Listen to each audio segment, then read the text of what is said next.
Pronto. Então, mais uma vez, boa tarde, né? Vamos iniciar aqui o nosso curso de extensão, a construção da subjetividade moderna.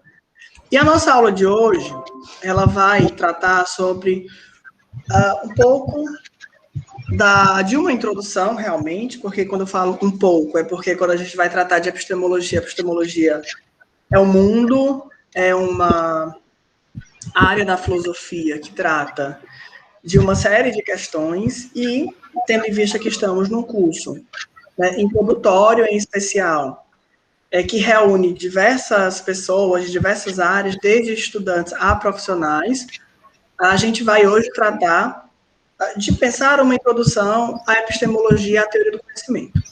Daniel, por que a gente vai tratar de pensar a epistemologia em um curso que trata sobre a construção da subjetividade moderna? É interessante que a gente pense, e no momento posterior nós também vamos... Deixa eu ligar aqui. E no momento posterior, nós vamos nos aprofundar mais especificamente no que foi a Revolução Científica e também a revolução causada, né, pela imprensa, pela leitura, pelo acesso à leitura e as suas ressonâncias no campo da subjetividade, na criação, né, do processo de subjetividade. Então, hoje nós vamos tratar de começar a entender como se deu a formação das ciências, e aí também já pensando na formação da ciência psicológica, da psicologia, certo? E vendo como as teorias, como esse processo de acesso, ou de diálogo, ou de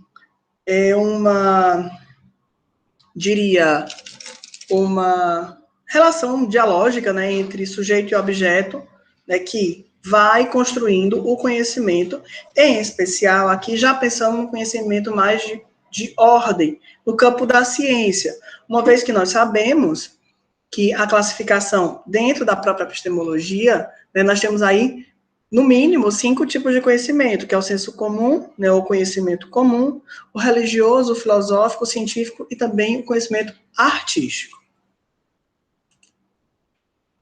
Desse modo, eu sempre inicio pensando um pouquinho, né, na etimologia da palavra, o que seria, né, epistemologia. A epistemologia, e aí pensando numa perspectiva mais introdutória, mais rápida, né, assim, de acesso ao conhecimento, se a gente for observar, a epistemologia ela vem do grego episteme e logos, né, episteme, ciência, conhecimento, logos, teoria e estudo. Logo, nós temos aí o estudo do conhecimento. E se a gente for olhar no dicionário Michelis, por exemplo, que é para a gente, como falei, é uma introdução, é um primeiro ponto para que se pense, o que é que o dicionário vai apresentar? Ele apresenta que a epistemologia é, antes de mais nada, um conjunto de conhecimento sobre a origem da natureza, as etapas e o limite do conhecimento humano, ou seja, uma teoria do conhecimento. E também, no segundo momento, uma segunda definição, é o estudo crítico das premissas, das conclusões e métodos dos diferentes ramos da ciência. Ou seja, né, das teorias e práticas e teoria da própria ciência. E aí a gente vai ver que a epistemologia está pautada, está sobre a égide da filosofia. E é interessante que a gente vai ver o seguinte: como é que a gente pode pensar no surgimento da epistemologia? Se estamos tratando, né, de epistemologia enquanto uma teoria do conhecimento, a gente pode se perguntar, e aí volto para a nossa aula anterior. Bem, estamos aqui há no mínimo 300 mil anos. Somos seres humanos, somos a espécie humana, e sempre estamos buscando, né, a transformação através da técnica, sempre estamos modificando a natureza, sempre estamos em constante construção de conhecimento, seja ele um conhecimento técnico, conhecimento mais intelectual. Todavia, é importante, e aí eu já trago o ponto da modernidade, junto com essa construção de uma subjetividade, que é o nosso ponto central, é que essa teoria de conhecimento, ela vai, antes de mais nada, ser consolidada, ser pensada mais afinco, né, a partir de uma virada de século, né, entre o século XIX e o século XX. Por quê? Esse período, nessa virada, e assim aconteceu várias coisas nessa virada de século, vai, antes de mais nada, marcar uma reavaliação, uma nova avaliação do conceito de ciência. Em especial, por quê? Porque é nesse período que nós vamos observar, que nós vamos ver o surgimento do que a gente chama de ciências humanas e sociais. Como a gente vai ver, até então esse conceito de ciência, ele estava muito ligado, ele estava correlacionado às bases das ciências naturais. Química, física, biologia, a própria medicina, aí vai dependendo dessas áreas. Então, é uma ciência que tem esse olhar mais para a natureza e também com uma demarcação muito clara no sentido de objeto pesquisador, no sentido de uma separação. E é nesse movimento, né, de virada do século XIX para o século XX, e aí podemos marcar uma série de coisas, de acontecimentos, como, por exemplo, a expansão da industrialização, tanto na Europa, como também no mundo ocidental, em especial aqui nas Américas, no caso do Brasil também, a gente vai vendo que esses países, né, que não são mais territórios coloniais ou imperiais, eles agora são, e se constituem enquanto nação, e dentro dessa proposição, eles já começam a querer adentrar nesse novo modelo econômico, que é o capitalismo, né, já muito forte, muito presente na própria Europa e também nos Estados Unidos. Lembrando também que dentro da própria Europa, nós vamos ver significativas mudanças no campo social, derivado também desse processo de industrialização. Um exemplo claro é, se nós formos observar, a Alemanha de Weber, né, a Alemanha de Max Weber, que tem frente Inglaterra e França uma industrialização tardia. E frente a essa industrialização tardia, você vai ver uma série de mudanças no campo social, né, que vão mudar a paisagem. Quando eu falo mudar a paisagem, estou falando tanto do seu estilo geográfico, arquitetônico, há também as paisagens no campo, estou ampliando esse termo, mas as paisagens no campo das relações de trabalho, então vão ser outras configurações. Então, é frente a esses processos que nós vamos ver, né, o surgimento de uma revisão, né, de uma revisão epistemológica,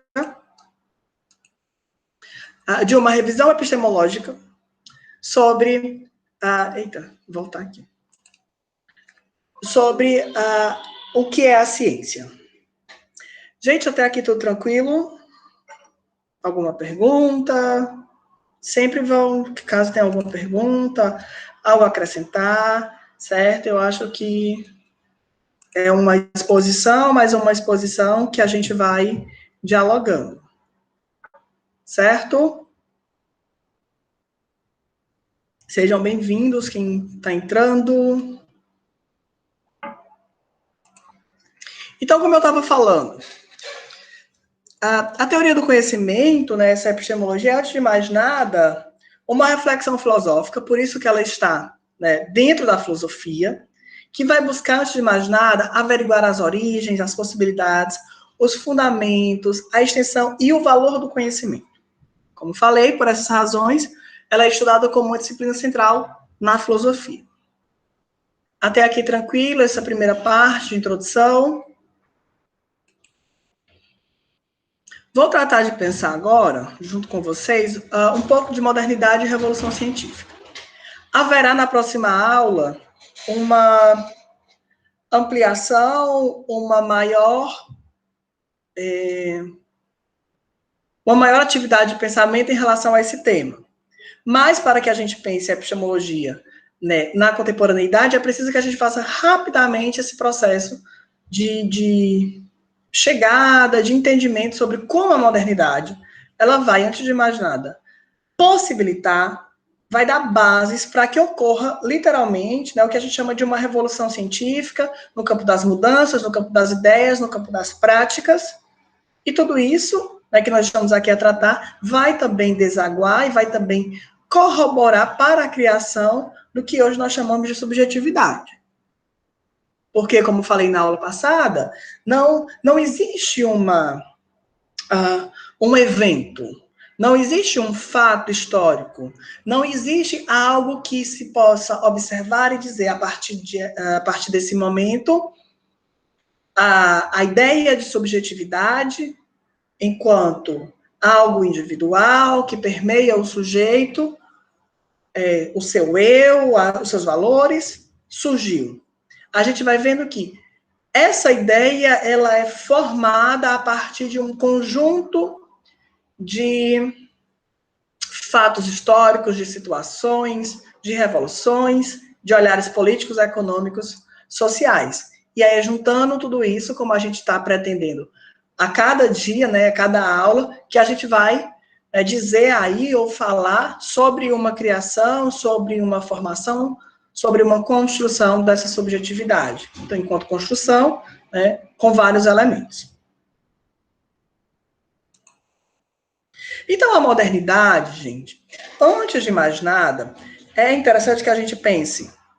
Modernidade aqui é um termo que vai nos remeter, e aí quero que vocês lembrem também as aulas de história de vocês, como também nós tratamos na aula passada, é um quadro, antes de mais nada, podemos dizer, didático para o estudo da história, né, da história humana.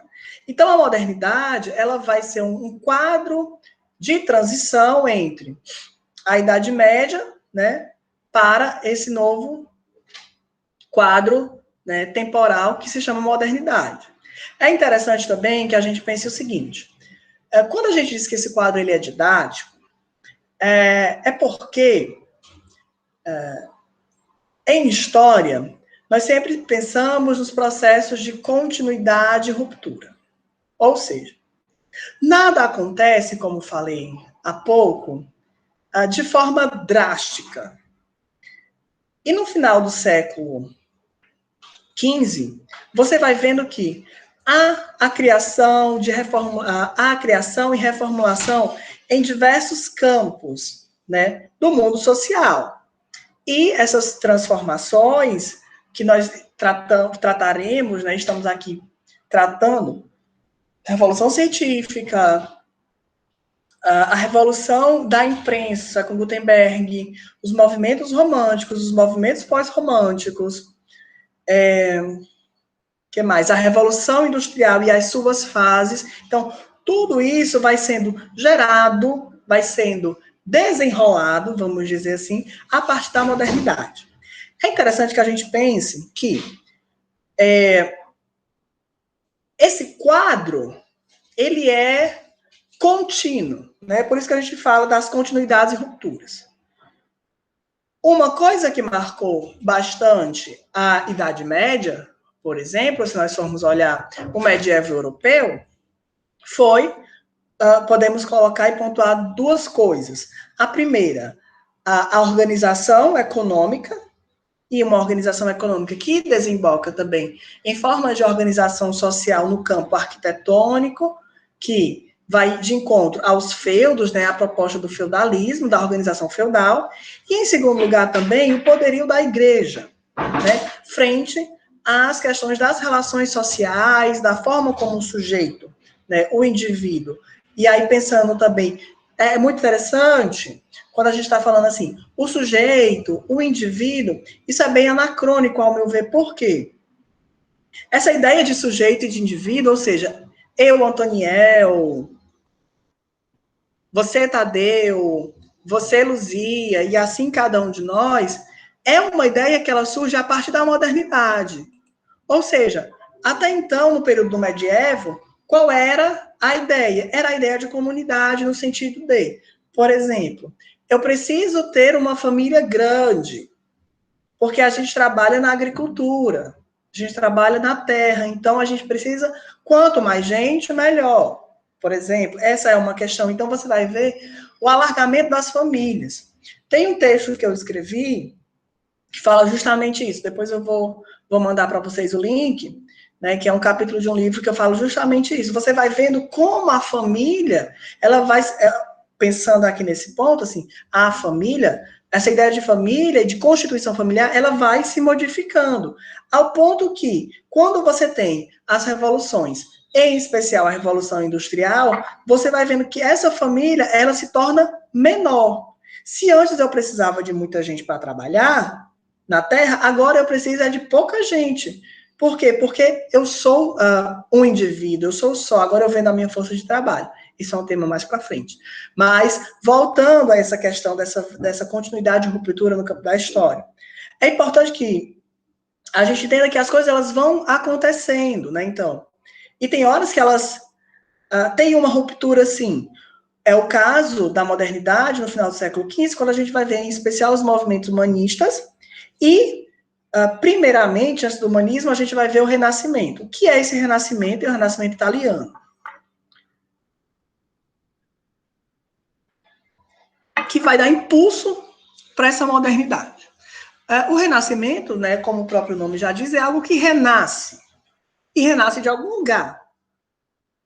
Quando a gente está tratando do Renascimento italiano, a gente está, antes de mais nada, pensando, né, num retorno às grandes obras artístico-culturais e também no campo do pensamento, das mentalidades das sociedades clássicas. Lembrando, sociedades clássicas gregas e romanas, uma vez que, no mesmo período das sociedades gregas e romanas, nós temos outras sociedades que também faziam parte desse processo, né, do mundo nesse período, tal como a sociedade egípcia, a sociedade chinesa, certo? São exemplos que também estavam ali presentes. O mundo árabe, de modo mais amplo. Então, essas sociedades também existiam nesse período, mas esse renascimento ele surge como ponto de partida, tem como ponto de partida essas duas grandes sociedades, em especial a Grécia clássica, em seu período clássico. Isso implica dizer o quê? Que a gente vai ter uma virada, um processo de mudança, de visão, de mentalidade, onde eu tenho um deslocamento do olhar teocêntrico, teos, Deus, então centralidade na figura de Deus, que por todo o medievo, e aí sempre quando eu falo medievo, tá, gente, quando eu tô falando aqui, lembre-se que eu tô falando sempre do território europeu.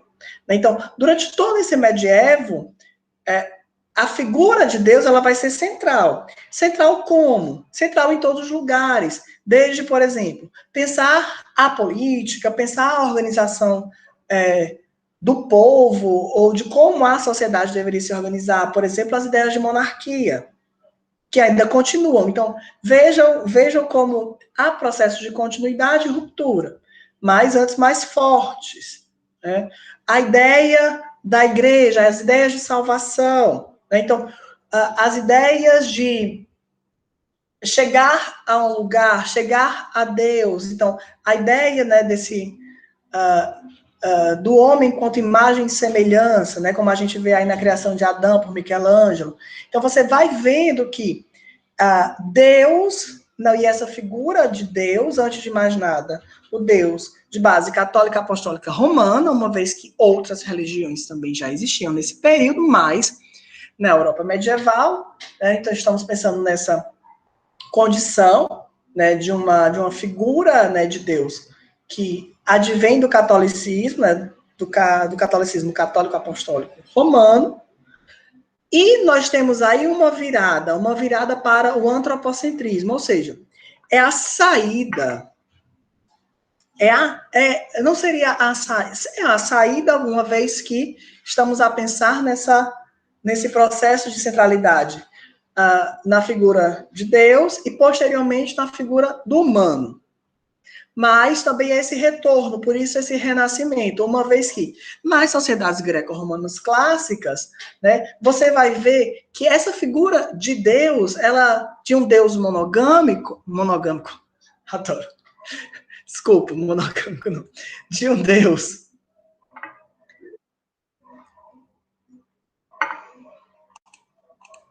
De um Deus monoteísta, né? De uma figura de Deus monoteísta. Gente, isso foi só um xixi, é porque eu estou orientando um TCC que fala sobre monogamia. Então, veio...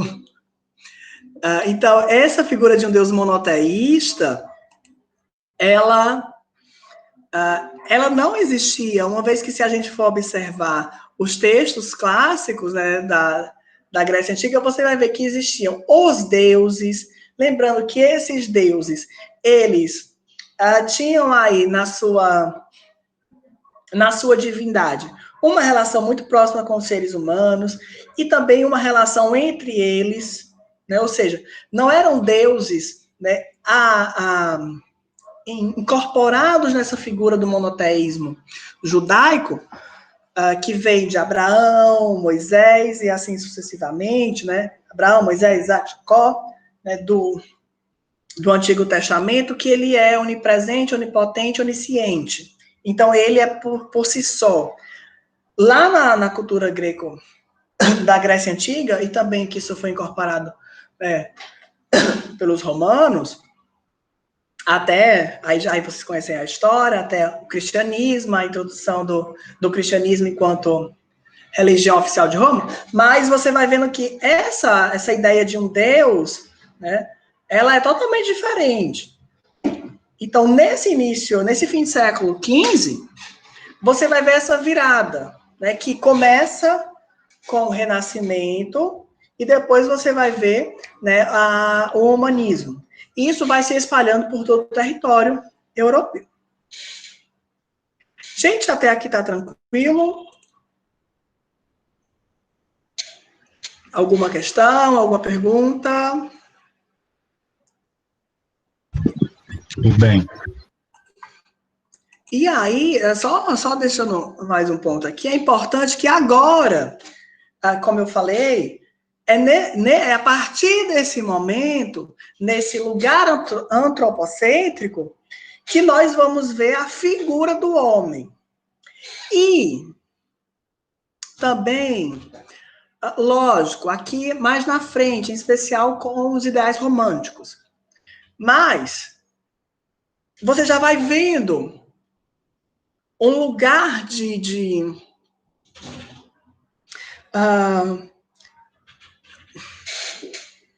como posso dizer, de arar o terreno para construir a subjetividade.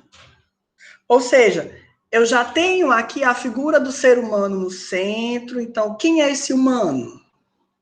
Então, o indivíduo, né? Talvez não o indivíduo aqui agora, mas diria o sujeito.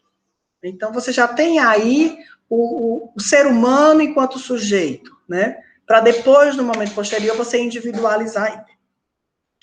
Dito isso, continuando, né, falando sobre modernidade, é nesse momento que a gente vai ver o desprendimento, né, das ciências, certo? Em relação à filosofia. E aí, lógico, na próxima aula vamos tratar, por exemplo, de empirismo, de racionalismo, de positivismo, né? A gente trata um pouquinho de positivismo aqui, principalmente porque a gente vai pegar essa virada, mas empirismo e racionalismo, né? Uma ideia de uma ciência que já tem uma forma, um método,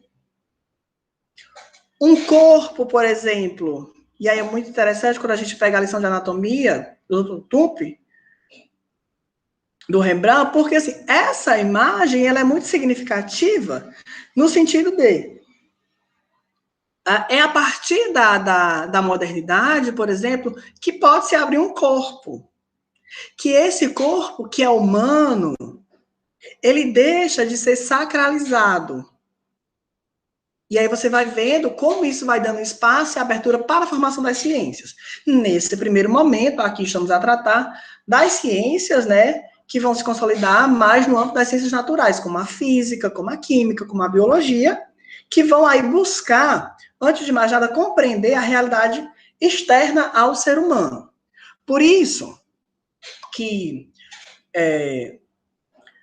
nas ciências naturais, como a gente chama, existe essa separação tão clara, tão evidente, porque a planta é a planta, o ser humano é o ser humano que é o pesquisador. Então, o pesquisador não é uma planta, né? Então, o Sol, os astros, na astronomia, estão lá e o ser humano está aqui. Então, você vai vendo que é nesse campo, é dessa forma, né, que muitos filósofos vão tratar de pensar, né, como essa relação do conhecimento, da forma como se conhece, se é através da racionalidade, se é através da empiria ou da experiência, como nós vamos ver.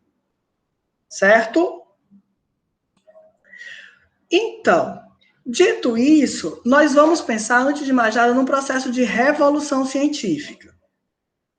Aranha e Martins, né, que são duas professoras de filosofia, elas nos lembram, antes de mais nada, que para existir a ciência, essa ideia de revolução científica, é preciso que tenha alguns pontos. Antes de mais nada, a criação de comunidade científica. Ou seja, é um conjunto de gente que possui ou que tem um interesse no mesmo objeto de pesquisa e se reúne para investigar esse danado. Isso implica dizer o quê? Que esse grupo, essa comunidade, ela vai poder dizer e construir um conhecimento em relação a algum objeto. Então, é a relação dos pares, como a gente vê hoje na comunidade científica. Basta que a gente veja um exemplo claro disso, são as pesquisas sobre as vacinas no campo da Covid. Por quê? Quando que há um reconhecimento de uma determinada pesquisa, né, que essa pesquisa, antes de mais nada, já passa aqui para o lado, que é embasada no pensamento moderno, que é racional, que é ativo e que é metódico. É quando, por exemplo, um determinado grupo de pesquisa, ele publica, por exemplo, no campo das vacinas, um artigo sobre eficácia, sobre as etapas, as etapas de desenvolvimento da vacina, sua eficácia, etc., etc., em um periódico científico, como, por exemplo, o The Lancet e o Nature, né, que são periódicos científicos de renome mundial. O que é que eles estão fazendo? Eles estão fazendo justamente isso, né, que foi criado lá na modernidade, no período da Revolução Científica, que nós estamos aqui a tratar rapidamente, que é mostrar para a comunidade científica, ou seja, mostrar para outros cientistas, outras pessoas que também estudam, estamos a pensar na Covid, as vacinas, os seus achados. E mostrar para essa comunidade e dando a oportunidade dessa comunidade científica verificar e validar se o estudo ou se a pesquisa ela está no caminho correto, se ela é verídica ou não, se ela tem falhas ou não. Isso mais na frente a gente vai olhar. Então, esse é um exemplo. Então, essa revolução científica, essa ideia de uma ciência que nos atravessa hoje, já vem sendo construída desde a modernidade, desde o final do século XV. Tá certo?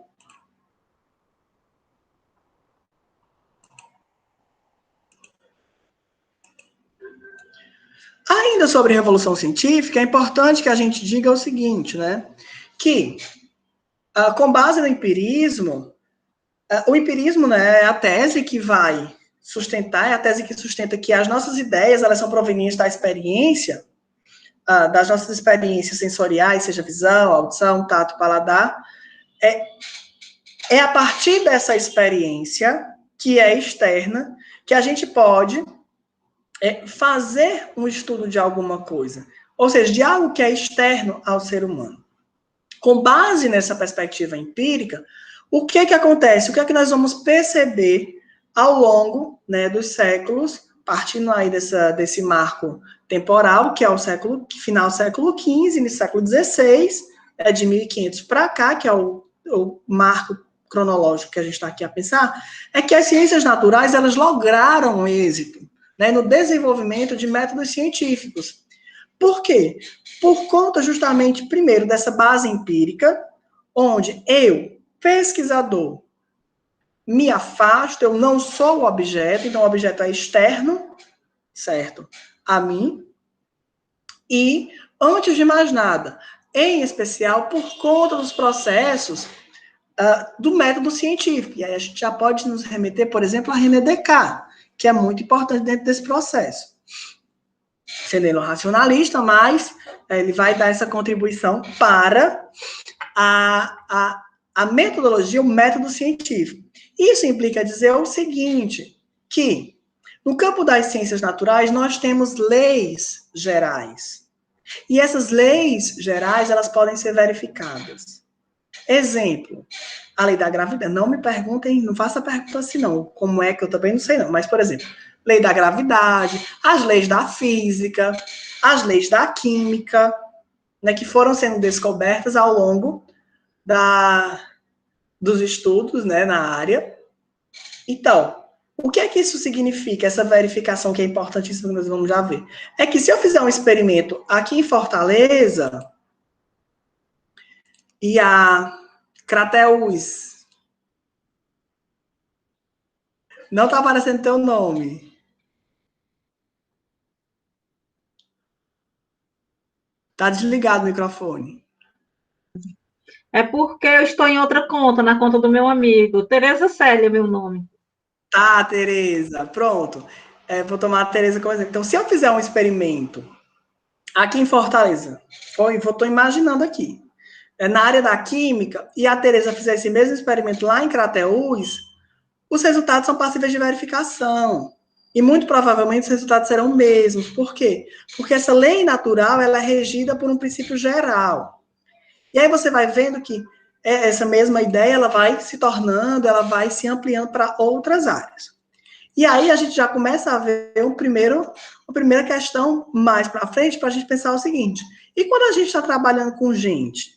Quando a gente está pensando nas ciências humanas e sociais, por exemplo, nas ciências psicológicas, como é esse negócio? Dito isso, vamos pensar um pouquinho na formação das ciências humanas e ampliaria aqui ciências humanas e sociais, tá? Mas toda ciência social é humana. Por isso que a gente traz esse campo maior das ciências humanas. Gente, até esse ponto, alguma dúvida, alguma questão, alguma pontuação, algo para o debate? Botem aqui no chat. Não assim, pelo menos para eu saber, porque sempre que vocês ficam calados, eu sempre acho que está tudo ok. Então, pelo menos avisem aí. Vou continuar, então. Vamos pensar um pouquinho agora na formação das ciências humanas.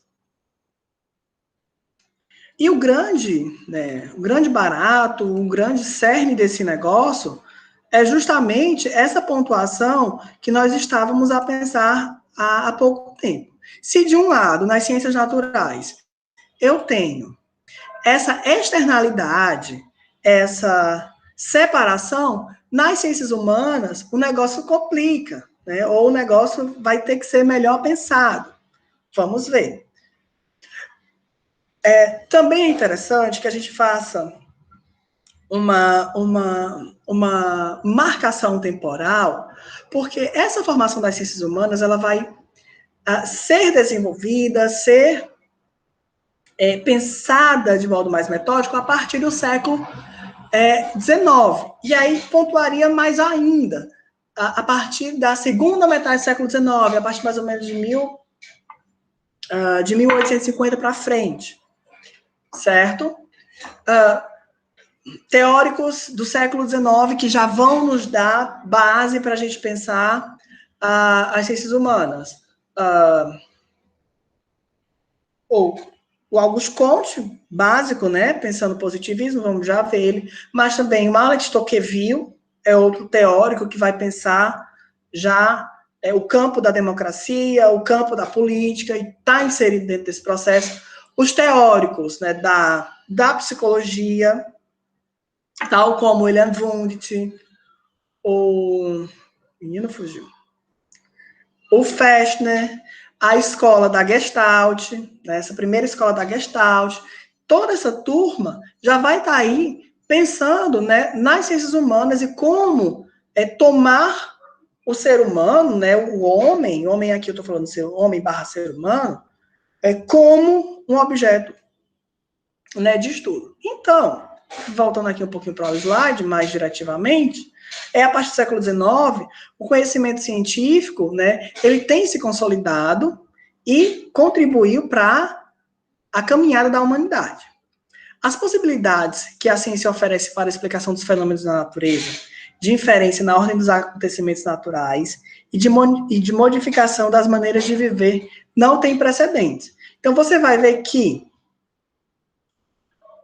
todo o processo de descoberta no campo das ciências naturais foi imprescindível para o ser humano modificar a natureza, para que ele conseguisse, aí aqui na figura eu fico pensando, conseguisse desenvolver, por exemplo, navios, trens, que mais?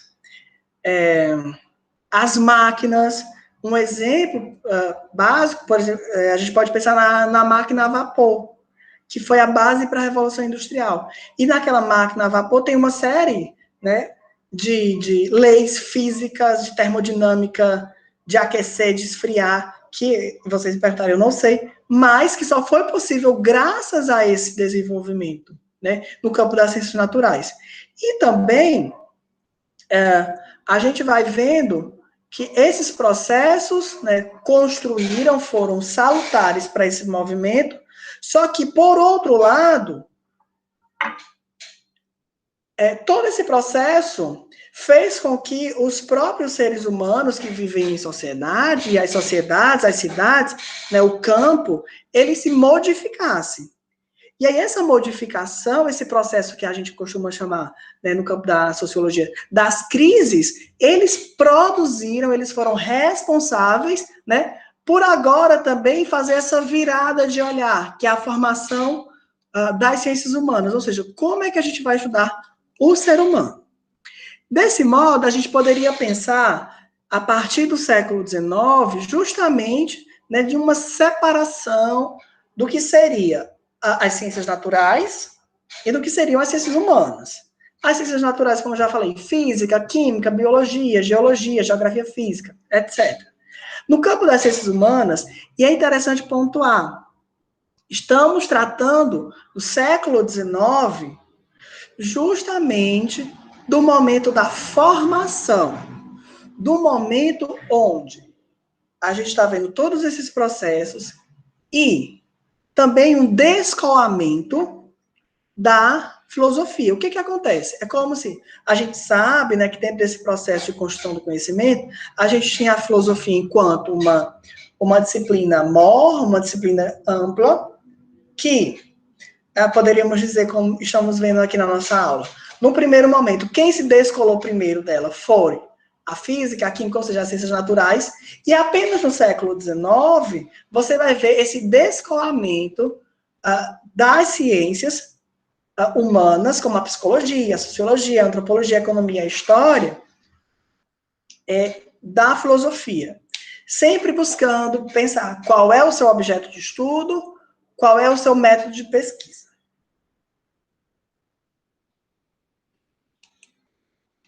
Então,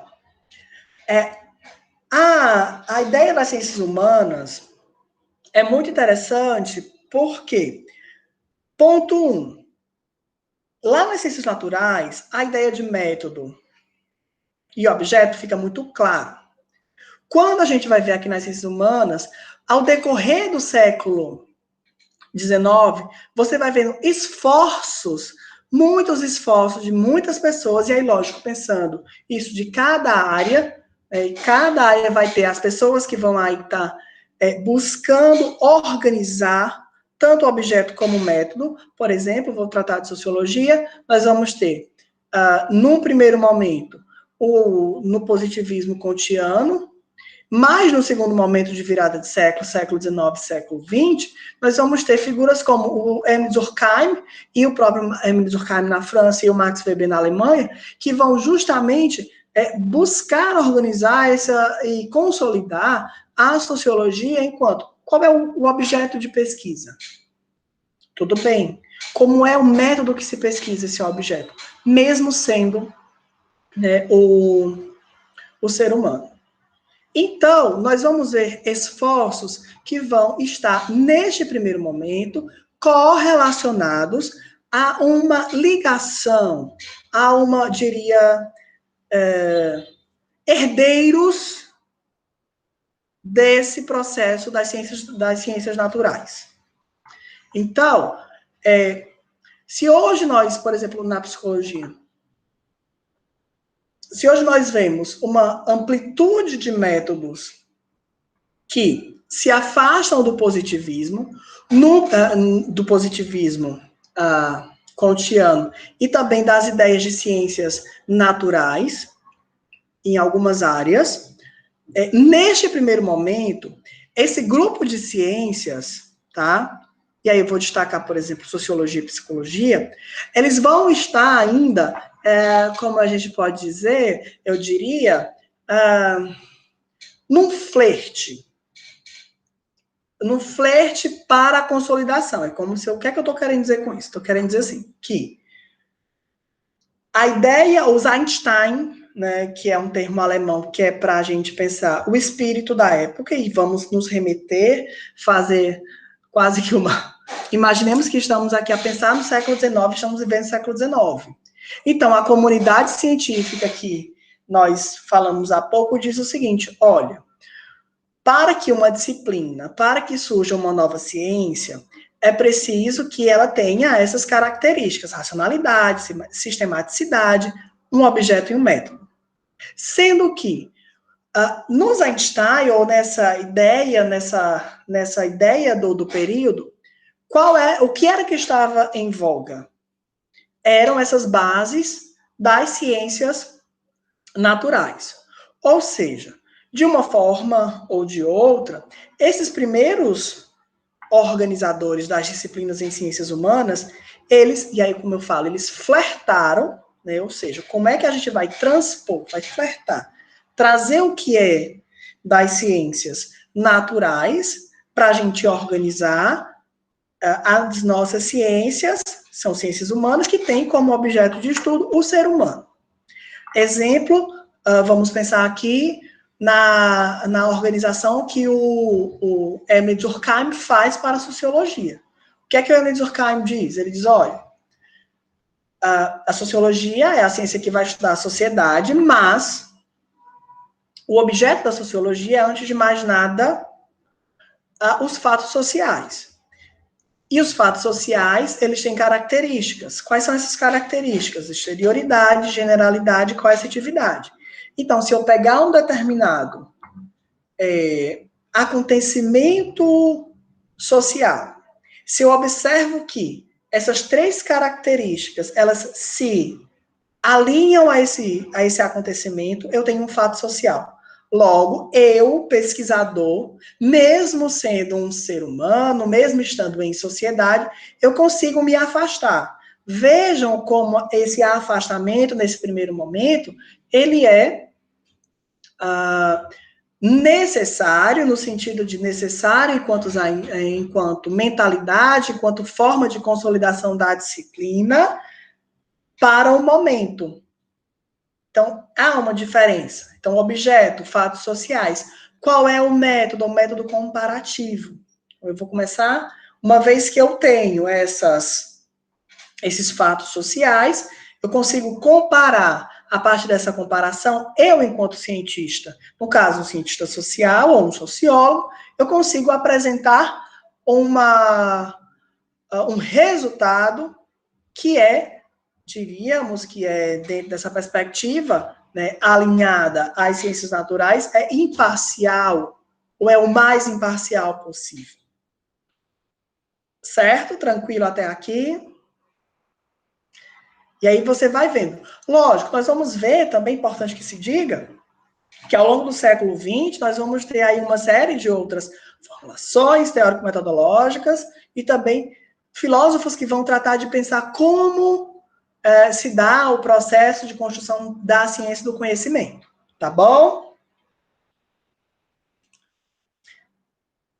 Bem, continuando esse processo, né, acho que já até falei o que estava nos próximos slides, é que as ciências humanas, como eu junto com o professor Tadeu, que está aqui no grupo, nós escrevemos um artigo que fala justamente sobre essa formação das ciências humanas. Posso até mandar para vocês também, mas está lá o link no nosso plano de aula, no nosso plano de curso. A gente também destaca, a gente pode ver que a Revolução Industrial, ela teve, e a Revolução Industrial desde a sua primeira, segunda, terceira, estamos a viver aqui uma quarta Revolução Industrial, mas a sua primeira e segunda teve grandes ressonâncias, tanto na vida individual como na vida coletiva. Então, por que a gente faz esse destaque para esse processo de Revolução Industrial?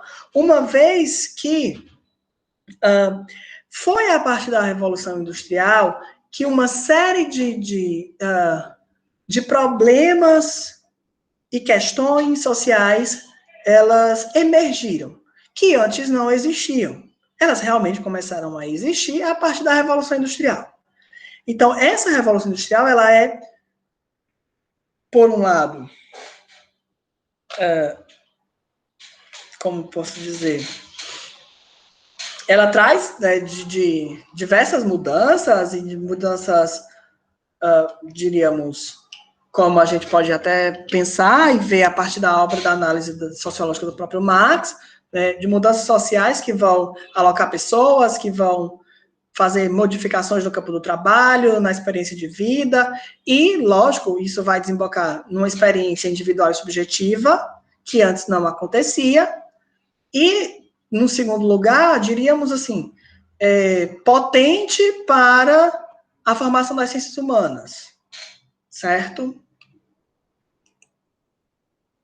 Então, nós vamos vendo que houve algumas dificuldades para que as ciências humanas elas fossem aí constituídas, certo? Quais seriam essas dificuldades? Essas tensões, né? É apontado 5 grandes tensões ou dificuldades que as ciências humanas passaram aí para se consolidar enquanto ciências. Primeiro, complexidade. Primeiro, porque quando a gente está falando de gente, ser humano, a gente está falando de fenômenos complexos, desde fenômenos psíquicos e físicos, sociais e econômicos. Então, esse é o primeiro ponto que as ciências humanas elas tiveram que enfrentar. Um segundo ponto, e aí, lógico, muito correlacionado já e alinhado a essa perspectiva de uma ciência mais de ordem natural, é o processo de experimentação. Por quê, Antoninha? Porque se de um lado, lá nas ciências naturais, eu posso fazer um experimento com a planta, com o animal, e eu posso verificar esses resultados, né? Com os seres humanos, o negócio é mais difícil. O negócio é mais complicado, no sentido de, aí eu já puxo até o quarto ponto, no sentido da subjetividade, né? Por quê? Porque essa experimentação do ser humano, ela é múltipla, como a gente viu anteriormente, ela é complexa. E isso causa também uma dificuldade das ciências humanas nos processos de matematização. Então, lembrem, as ciências... No campo das ciências naturais, física, química, o processo de matematização, ele é basilar. E esse processo de matematização, ele é um ponto que vai diretamente de encontro aos processos de verificabilidade. Ou seja, eu tenho uma conta matemática, eu pego essa conta matemática aqui, por exemplo, eu exponho ela num livro, num artigo, e outros teóricos da mesma área, que fazem parte da comunidade científica, eles vão ver, vão verificar, vão trabalhar em cima dessa matematização. Como eu faço isso com gente? E lembrando, esses pontos aqui, lógico, a gente sabe que tem os processos de técnicas estatísticas, tem uma série de, por exemplo, na psicologia, uma série de testes psicométricos que vão aí trabalhar com esse processo, né, de matematização, né, no seu sentido mais inicial, mais formal, como nós estamos a pensar aqui. Todavia, eu estou trazendo isso para que a gente pense esse processo na virada de século, final do século XIX e no século XX. Então, não estou tratando aqui da atualidade. Eu estou tratando de vocês se coloquem no lugar dessa galera que está pensando nas ciências humanas diante de tudo isso, tá? Diante desses processos, dessas dificuldades, para consolidar, para, como eu disse, para carimbar essa ciência, seja ela psicologia, sociologia, antropologia, etc. Também os processos de subjetividade, e aqui nós já começamos a ver, né, muito interessante, nesse processo. Por que a gente está aqui já tratando de subjetividade? E aí, eu só lembrando, experiências como toda a revolução científica, toda a revolução industrial, e também os movimentos românticos e pós-românticos, que vão, aí, antes de mais nada, criar ideias, inserir ideias dentro do campo da sociedade, dentro da sociedade, como, por exemplo, ideias de amor romântico, ideias de casamento, ideias, voltando, de monogamia, né, ideias do amor, e assim sucessivamente, já vão dar esse bojo à criação da subjetividade, né, que está diretamente correlacionada com o processo de conhecimento, o processo de emoção, né, de cada sujeito. Então, aqui nós já vemos a possibilidade de uma individualização do ser humano. Ou seja, cada ser humano, ele é único. Ele tem a sua experiência, por mais que a experiência seja a mesma, cada sujeito tem aí a sua forma e o seu processo de experimentação.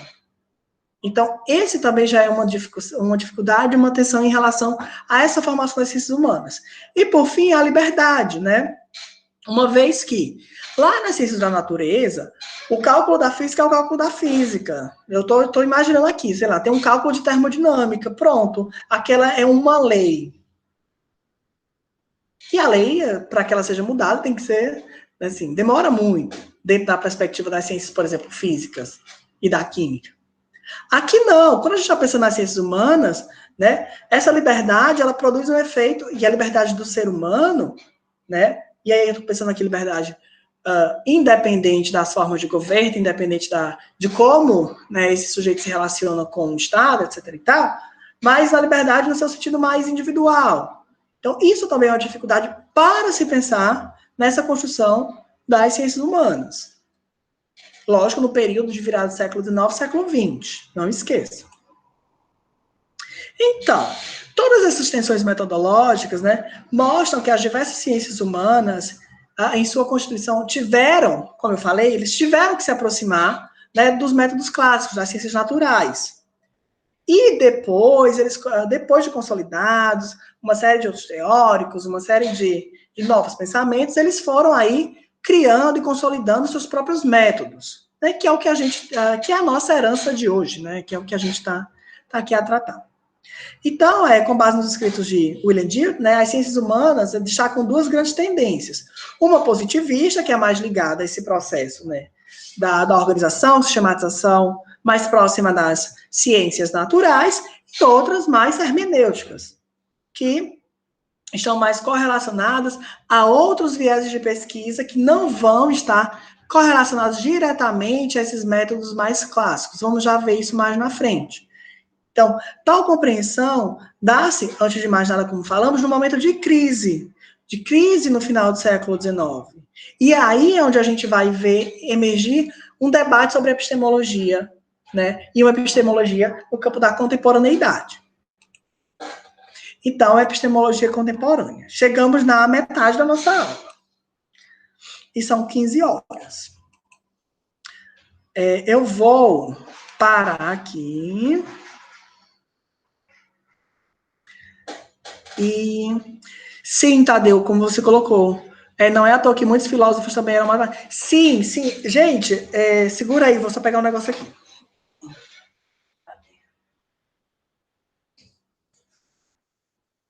Dica de livro da aula de hoje. Eu estou assim, apaixonadíssimo. Tudo que, por exemplo, esse emaranhado de coisas que nós estamos aqui a tratar, por exemplo, de filósofos que eram matemáticos e também tratavam de filosofia, né, das coisas da... eu sugiro que vocês... aí, no caso, esse aqui tem que comprar mesmo, que não tem PDF, é um lançamento. O nome do livro é O Polimata, uma história cultural de Leonardo da Vinci e a Susan Sontag, que é do Peter Buck. É um lançamento. Aproveitem que a editora da Unesp está na Feira do Livro, está 50% de desconto. Gente, esse livro é incrível. É incrível. A polimatia seria, né, assim, só dando um breve resumo da primeira parte do livro, primeiro capítulo, que é onde ele trata essa questão de uma definição de conceito de polimata, foram justamente essas pessoas que, diferente da contemporaneidade, onde a gente tem uma alta especialização, né, ou seja, o sujeito ele se forma e se torna especialista em uma área do conhecimento. Vamos já tratar disso. Muitos, né, filósofos, teóricos, que nós estamos aqui a tratar e a pensar, né, não especificamente cada um, mas desses Einstein da época, desse pensamento, atravessaram essa ideia de polimatia, ou seja, o sujeito estudava filosofia, mas ele estudava física e química. Então, ele tem trabalho, ele faz uma teoria da física, mas ele também estuda a natureza, no seu sentido mais filosófico, por exemplo. Então, você vai vendo, o trabalho do Peter Buck é genial. E aí, tanto é assim, é um trabalho de 20 anos, assim, esse livro, ele fala, né, logo no início, que um trabalho de 20 anos que ele tem feito e que resultou nesse livro. Eu sugiro que vocês leiam, que vocês comprem, enfim, assim, é um livro que... E outra, assim, é um livro que você senta e começa a ler, ler, ler, e quando você não lê, você não... Quando você não termina, que tem uma linguagem muito tranquila, assim, né? E aí, assim, só um comentário para a gente dar o nosso intervalo. Eu acho muito legal quando, no início do livro, ele fala que, assim, isso aqui é o resumo de um trabalho de 20 anos. E aí eu fico pensando, como a gente, muitas vezes, nesses tempos, a gente tem agonia de conhecimento, né? E a gente não para pensar que o conhecimento, a construção de um pensamento, ele leva tempo. E muito tempo. Né? Então, com isso, acho que a gente para por aqui. São 3h05. Vamos até 3h15, tá bom? 10 minutos, a gente toma um café, bebe uma água, vai no banheiro, e aí a gente volta para nossa aula, tá bom?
Turma, vamos lá entrar na nossa segunda parte da aula, no nosso curso de hoje, não, no nosso curso, né, a aula de hoje. Vamos lá. Então, feita essa primeira grande, né, introdução, vamos tratar aqui um pouquinho sobre o que seria, né, essa epistemologia contemporânea. Lembrando que o termo contemporâneo aqui, ele também já nos remete um período histórico, né, que é o período que nós estamos aqui vivendo. O que acontece, né? O Gilberto Coutrin, ele nos lembra que no final do século XIX, no início do século XX, a matemática e a física clássica foram revolucionadas, né, por novas descobertas que romperam, né, com alguns paradigmas, ou paradigma, sinônimo de modelo, que estavam estabelecidos até então. O grande expoente dessa grande virada é o Albert Einstein, né, que ele vai aí, através das suas pesquisas em física, ele vai fazer todo esse movimento de mudança de paradigma, né, de mudança de modelo. Junto com isso, a gente tem o surgimento das ciências humanas, com seus novos métodos. Veja que aqui nós já começamos a pensar, né, nesse início aí do século XX, década de 30, 40 para frente, que as ciências humanas elas já vão aí se modelando com novos métodos, novas formas de fazer pesquisa, certo? E isso faz com que surja uma crise, né, digamos assim, uma crise da reflexão sobre o método científico, que até então, como nós vimos, estava consolidado com base nas ciências naturais, né, então o método é sistemático, é racional, é verificável, né, então você vai vendo todos esses processos que quando chegam aqui nessa primeira metade do século XX, né, nós vamos ter essa grande crise, diríamos assim, tá? E isso vai, de antemão, fazer com que a gente tenha aí uma reflexão, né, novas aspirações no que tange, né, a teoria do conhecimento. O Castanhon, tenho esse texto aqui, mando para vocês, já no grupo, ele vai dizer o seguinte, olha, no século passado, a palavra epistemologia foi progressivamente perdendo sua ampla acepção de teoria do conhecimento para ganhar um contorno mais estrito de estudo metódico das ciências modernas, sua aplicação, limite, método, organização e desenvolvimento. Ao mesmo tempo, alguns filósofos de influência francesa também passaram a usar o termo epistemologia para designar, né, uma perspectiva de um saber mais amplo, mais geral, né, dos saberes especulativos e científicos. A ciência, a teologia, a filosofia, as técnicas, sua história, organização e funcionamento. Isso implica dizer o quê? Que se antes nós tínhamos um termo epistemologia mais estrito, mais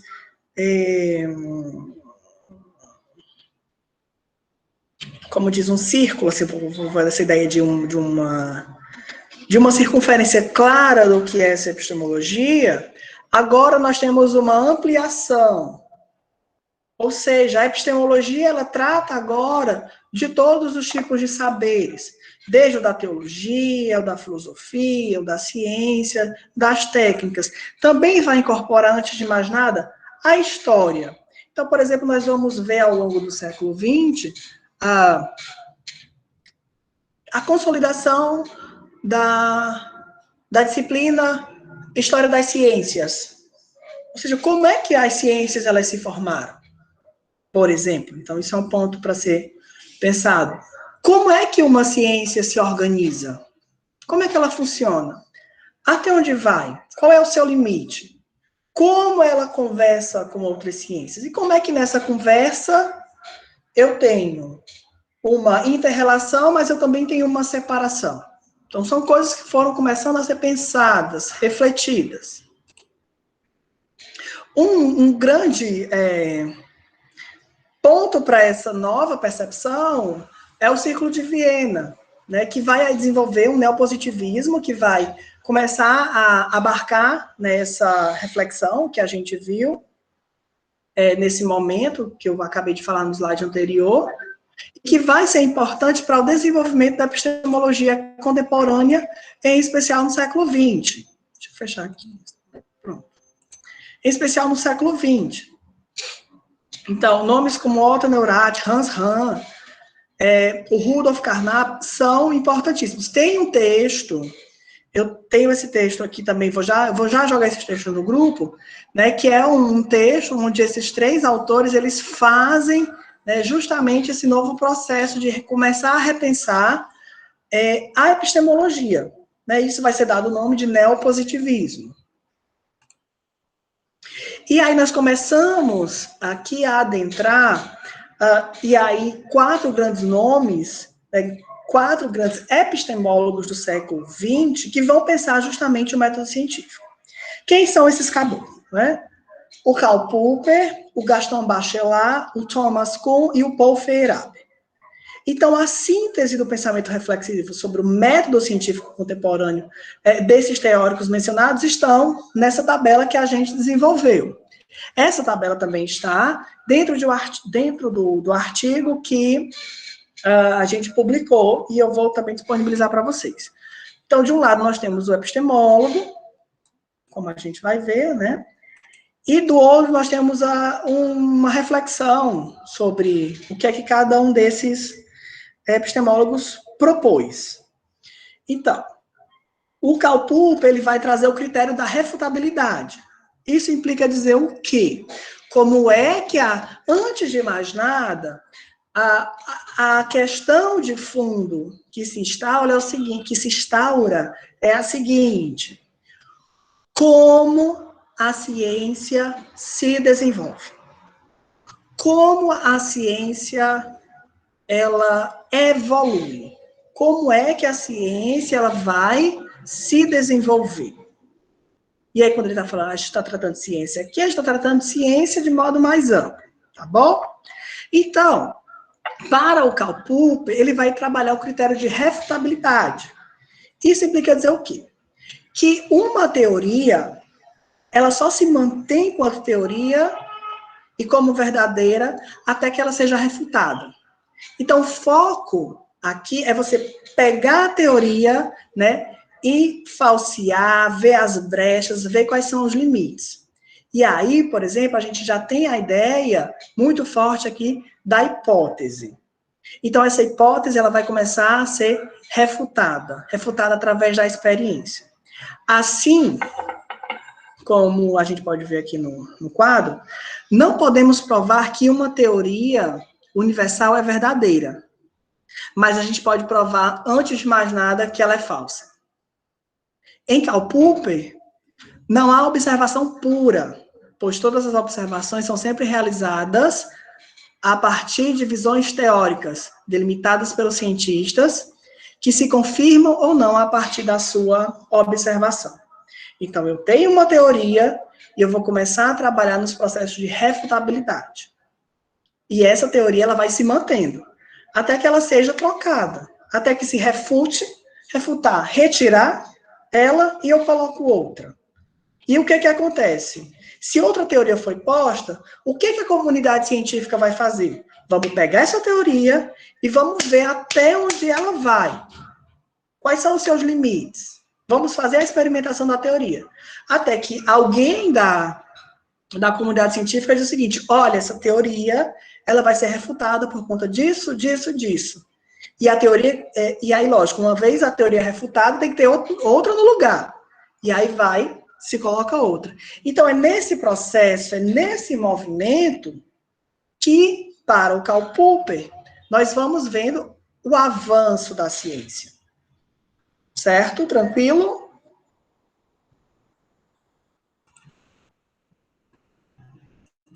Tá ok, gente? Cadê aqui? Pronto. Continuando, nós temos o Gaston Bachelard. O Gaston Bachelard ele vai tratar o seguinte, ele vai tratar da ruptura e dos obstáculos. Como é que, na visão do Gaston Bachelard, há o desenvolvimento científico? Então, vamos lá. A ciência, ela se desenvolveu através da recusa dos pressupostos e métodos que mantinham a investigação. Desse modo, a recusa indica que havia obstáculos que dificultavam o avanço do conhecimento. Em Gaston Bachelard, o que é que a gente vai ver? Vemos a importância da imaginação e da criatividade como ferramenta necessária para a prática do desenvolvimento científico. Exemplo, temos uma determinada teoria, um determinado experimento que tem o seu resultado. Qual é o papel do cientista ou da comunidade científica? É pegar essa teoria ou esse experimento, analisar. Bem, temos aqui na nossa frente esse processo metodológico. Quais são os obstáculos, ou quais são os erros, ou o que é que pode ser mudado dentro desse processo para que a gente chegue a um avanço? Então, é como se fosse, você vai olhar os erros, as entrelinhas, fazer mudanças, e aí dentro dessas mudanças você faz um novo experimento, e nesse novo experimento você chega a um novo resultado, ou uma ampliação do resultado que já existia. Então, é a partir disso, desse movimento, que você vai vendo e observando o desenvolvimento científico.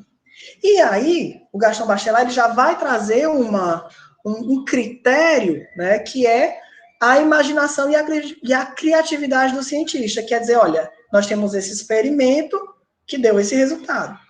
Vamos pegar esse mesmo experimento e fazer de outra forma? E ver o que acontece?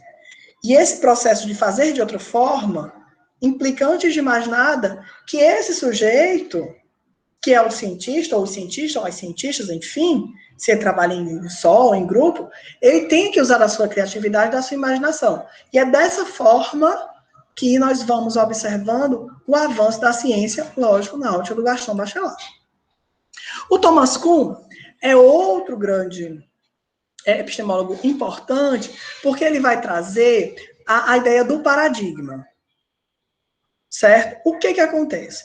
A ciência é um processo que comporta uma sucessão de paradigmas, / modelo, né? Paradigma igual a modelo, que se confrontam junto a uma comunidade científica. Ou seja, o que acontece? Esse modelo, esse paradigma, ele é, antes de mais nada, um conjunto de normas e tradição de base teórico-metodológica, que comportam um determinado conhecimento científico durante um determinado tempo, até que outro paradigma ele seja posto, ele seja colocado. Então, é interessante o seguinte, parece muito com a ideia do Karl Popper, da refutabilidade. Só que aqui no Thomas Kuhn, você vai ver o seguinte, olha, eu tenho esse modelo. Esse modelo, ele é compartilhado, ele é visto, ele é utilizado dentro da comunidade científica, seja ela qual for, de qual área for. O que acontece? Para o Thomas Kuhn, o desenvolvimento científico, né, esse processo de ciência vai dizer o seguinte, olha, nós criamos outro modelo.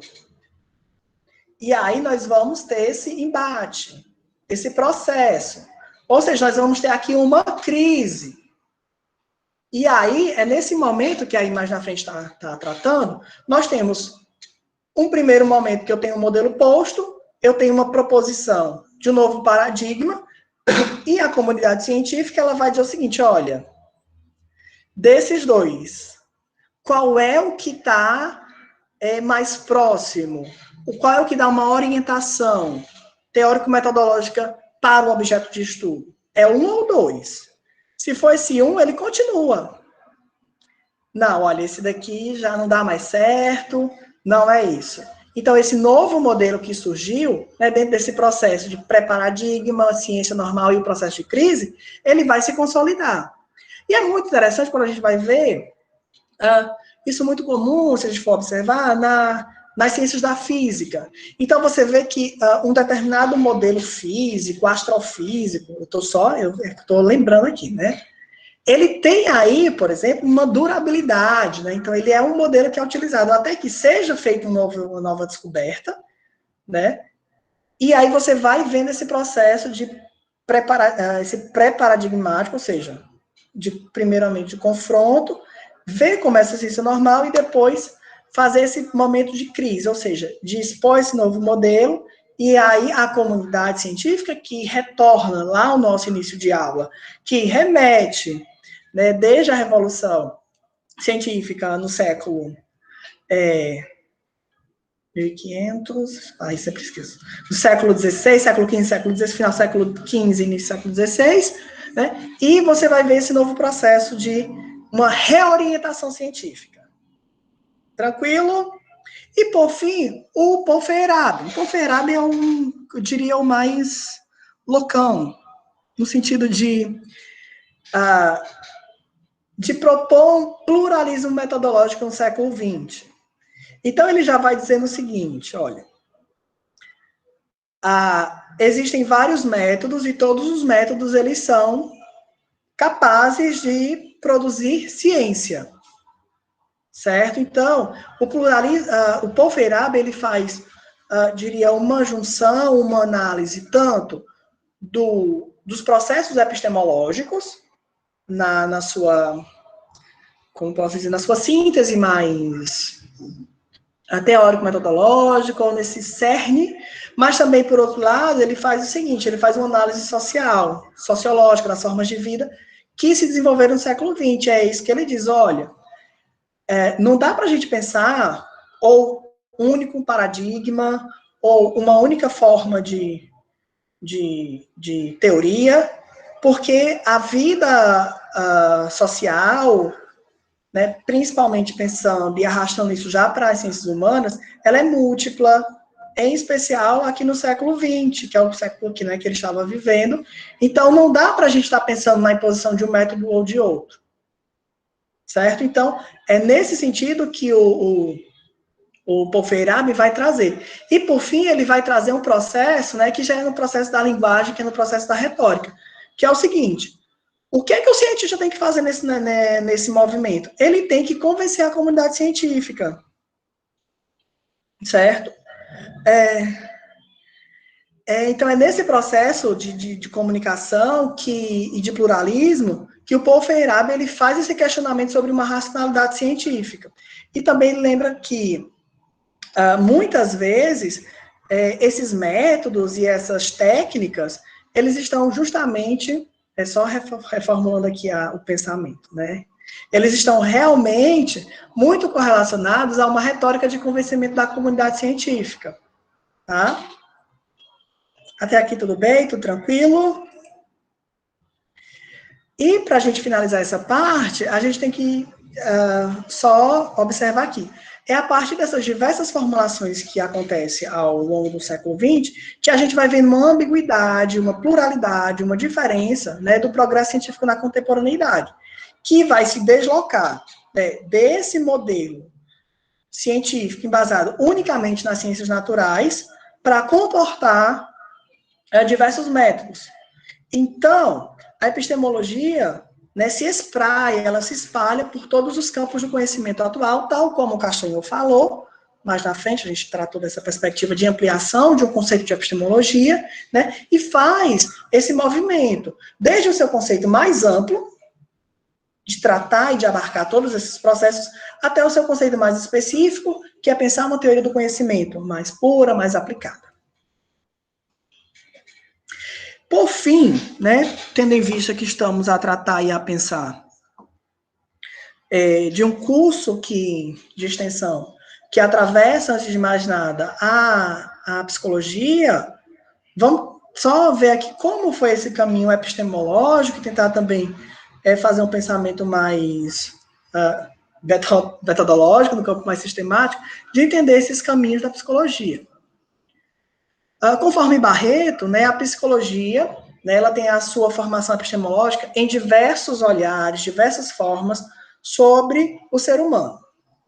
E aí ela se torna uma ciência independente a partir da segunda metade do século XIX, como a gente viu, que é aquele movimento, né, inicial, todo esse processo de como é que a gente vai estudar o ser humano, a partir das ciências humanas, criando novos métodos, mas é nessa segunda metade do século XIX que a gente vai vendo já essa formação. Então, no caso da psicologia, aí a gente volta para pensar, né, dois olhares, ou duas grandes possibilidades da gente pensar como a ciência da psicologia ela se divide, se divide no campo epistemológico. De um lado, a gente tem as tendências mais positivas, que aí vem lá do positivismo, do Auguste Comte, e outras mais hermenêuticas, que vão tratar de outros olhares, que aí que estão mais voltados ao campo da hermenêutica, do diálogo, da dialogicidade, né, dos processos de subjetivação mais voltados para o indivíduo, certo? Tranquilo? Então, nesse sentido, a gente vai alocar aqui algumas ideias da formulação do Wundt, do Titchener e da escola comportamentalista, e depois uma segunda, né, que é mais voltada para esse desenvolvimento hermenêutico. A gente poderia tratar de pensar a escola da Gestalt, a psicologia da Gestalt e da psicanálise. E aí eu quero que a galera, né, quando finalizar aqui, vocês me ajudem para a gente pensar sobre esse processo, que é um processo mais de organização sistemática e didática, que serve bastante para... temos alunos aqui também no curso, que são estudantes de psicologia do primeiro semestre, isso vai também dar uma ajudada. Então, conforme Freire, Figueiredo, Barreto, Schultz, o que a gente tem que pensar? No primeiro momento, a gente vai ver que a psicologia, né, essa psicologia que se moldava e que buscava ser produzida e ser deslocada da filosofia para ser uma ciência, ela veio buscar os processos experimentais para compreender os processos psíquicos. Então, esse olhar mais positivista, mais próximo das ciências naturais, foram fundamentais para o surgimento da psicologia. E aí nós temos os trabalhos do Fechner, do William Wundt e do John Matt, né, que vai de encontro a essa perspectiva. Já no campo hermenêutico, a gente pode alocar a psicologia da Gestalt e a psicanálise, uma vez que, como diz Aranha e Martins, abre aspas, a tendência hermenêutica procede à interpretação do que a gente pensa, do que pensamos conhecer, a fim de decifrar o sentido oculto do sentido aparente, o que significa compreender as peculiaridades únicas de seus objetos. Então, desse modo, as formulações epistemológicas desenvolvidas, né, como a gente pode ver, elas não são homogêneas. Elas vão apresentar diversos olhares dentro do campo da psicologia, desde os fenômenos psíquicos até as metodologias que vão buscar um processo de investigação da subjetividade, para tentar buscar, compreender e explicá-las. E aí, para a gente pensar nessa perspectiva mais hermenêutica, a gente teria a psicologia da Gestalt e a psicanálise.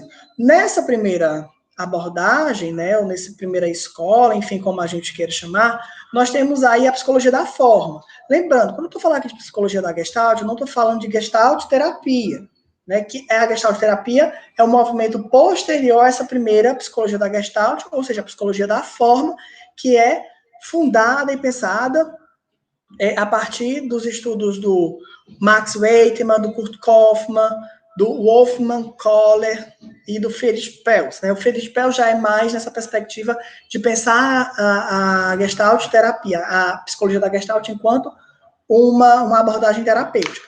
Mas, no campo da psicologia da forma, desses primeiros teóricos, a gente vai ver que vai abarcar dois aspectos, né?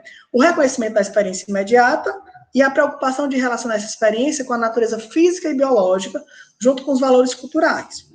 E, por outro lado, dentro dessa perspectiva desse caminho mais hermenêutico, a gente vai ter a psicanálise, né? A psicanálise que vai ter aí o Freud como o seu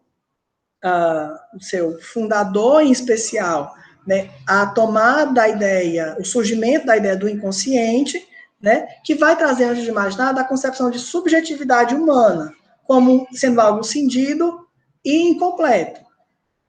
Então, em Freud, não há um lugar para se pensar num self, no eu verdadeiro, ou numa natureza íntima. Não há um centro, né? Não há um centro do inconsciente. Então, essa ideia do inconsciente vai deslocar ideias que estavam postas, né, no campo da da formação do sujeito, e enquanto ele pode ser algo acabado, algo completo. Então, essa ideia do inconsciente vai fazer uma virada, uma reviravolta. Por isso, essa ideia de uma subjetividade cindida e algo que é incompleto e algo que o sujeito não consegue, ou ele não tem um acesso direto a todas as suas possibilidades, abre aspas, de controle, de uma autoformação, porque esse inconsciente vai, né, estar presente. Então, nomes da psicanálise, como Alfred Adler, o Carl Gustav Jung, o Sandor Ferenczi, a Melanie Klein, o Stek Sullivan e o Jacques Lacan vão compor esse grupo. E aí, por fim da nossa aula, algumas considerações finais. Quais seriam essas considerações finais? Ao longo da nossa aula de hoje, sobre uma introdução à epistemologia, nós vimos que o conceito de epistemologia, ele vai, antes de mais nada, ter um desenvolvimento a partir da Idade Moderna e também na atualidade, pensando sempre nessa proposta de uma teoria do conhecimento. Lembrando que a epistemologia hoje, ela traz uma visão tanto mais ampla, mais alargada, que comporta todos os saberes, a ideia dos saberes, das diversas formas de conhecimento humano, mas também uma definição mais centralizada na teoria do conhecimento para pensar cada disciplina específica. A gente também viu os principais epistemólogos do século XX e quais são as suas concepções sobre a epistemologia, e também, por fim, acabamos de ver a psicologia enquanto um campo científico, né, que é contemporâneo, que data segunda metade do século XIX, ou seja, é uma ciência muito nova, e que a sua constituição ela esteve imbricada tanto inicialmente nas metodologias das ciências naturais, que compunham os Einstein, ou o espírito da época que ela foi criada, em que ela surgiu, só que posteriormente ela vai compreendendo novas propostas teórico-metodológicas e campos epistemológicos para entender esse processo da psique humana, tanto no campo do comportamento e fisiologia, como também no campo da subjetividade. E, por fim, essa referência, né, que é o artigo que nós publicamos, e, mais uma vez, o meu muito obrigado. Vou parar aqui. E aí eu quero saber, estamos em 4, né? Se tem alguma dúvida, alguma questão, alguma pontuação.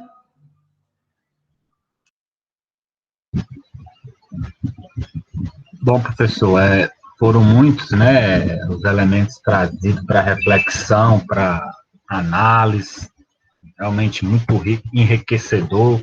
Estava percebendo assim, nossa, o professor Antoniel está aqui já quase 2 horas falando e fazendo a produção de conhecimento, de saber, assim, impressionante, domínio, né? A destreza do manejo, uma boa dicção.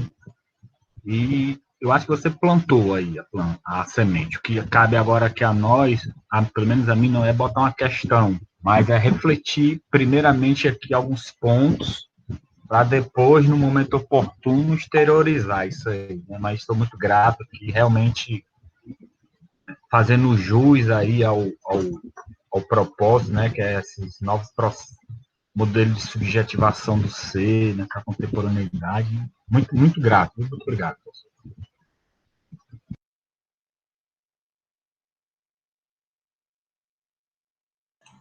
Obrigado. Boa tarde. Boa tarde. Eu me chamo Tadeu, também sou professor também na psicologia com Antoniel, né, professor Antoniel lá na Univers. Eu gosto muito desse tema e por isso eu disse, não, professor, eu vou participar da aula de hoje porque o tema de epistemologia é muito caro à formação do psicólogo, né, assim, precisamente falando, né, do cenário que a gente está, assim, enquanto docente de curso. E foi muito bom ver o conteúdo, porque são coisas fundamentais. Eu não sei se as duas pessoas que estão aqui são ou profissionais da área das ciências humanas e da psicologia precisamente, mas essa discussão é muito cara para a gente entender o que é que, inclusive, diferencia a gente, né, digo, estudantes e profissionais da psicologia para outros profissionais das ciências humanas. Por que que na psicologia estudar a subjetividade é importante? Porque, na verdade, quando a gente para pensar e estudar o homem, a sociologia estuda o homem, a filosofia estuda o homem, né?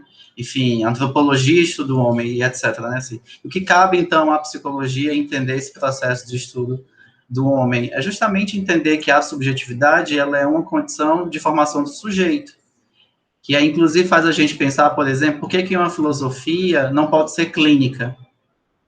Se a gente se deparar em algum cenário, filosofia clínica ou sociologia clínica é um motivo para a gente ficar com o pé atrás, porque são teorias que ainda não dão subsídio para pensar na formação do sujeito, ou seja, essa formação que é maturacional, que ela é biopsicossocial, e entender a subjetividade nesse processo, né, como o professor Antoniel trouxe, é justamente entender esse nosso papel, enquanto, enfim, né, profissionais da psicologia, olhar para a subjetividade como informação aí do sujeito, né, enfim, atravessado por essas relações biopsicossociais. Então, enfim, me senti muito contemplado com o que o professor Antoniel trouxe, e vou vir mais vezes aqui participar do curso.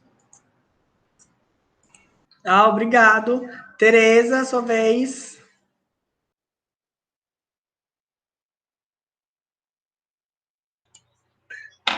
Boa tarde.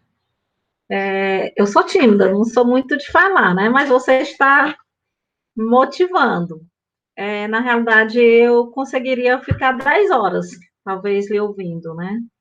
Assim, eu gosto de ouvir, eu gosto de assistir aulas, principalmente de pessoas que têm domínio, que falam com clareza, que realmente conhecem a temática, têm teoria na realidade. Então, parabéns. Estou muito feliz. Para mim, essas são 2 horas que me deixam realizada, certo? Me deixam, assim, bem motivada. Gratidão é a palavra que eu uso para esse momento e boa sorte. Gente, vamos tirar nossa foto de hoje?